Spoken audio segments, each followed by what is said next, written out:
2026માં આ 5 નિયમ ધ્યેયની પ્રાપ્તિ કરાવશે. જય શ્રી કૃષ્ણ.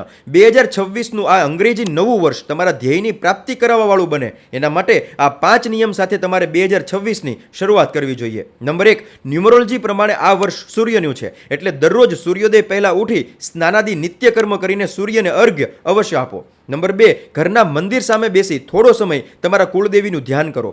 નંબર 3, ઘરમાંથી બહાર નીકળતા પહેલાં ફરજિયાત તમારા માતા પિતાના ચરણ સ્પર્શ કરી આશીર્વાદ લો અને પછી જ બહાર નીકળો. નંબર 4, દર મહિને તમારી આવકનો 10મો ભાગ અથવા તમારી અનુકૂળતા પ્રમાણેની રકમ દાન ધર્મના કાર્યમાં વાપરો. અને નંબર 5, વધારે લાંબો સમયનું ન થાય તો કોઈ વાંધો નહીં, પણ એટલીસ્ટ આ વર્ષના અંત સુધીમાં તમારે શું પ્રાપ્ત કરવું છે એનું પ્રોપર પ્લાનિંગ અને રોડમેપ તૈયાર કરો અને એના માટે તનતોડ મહેનત પણ કરો.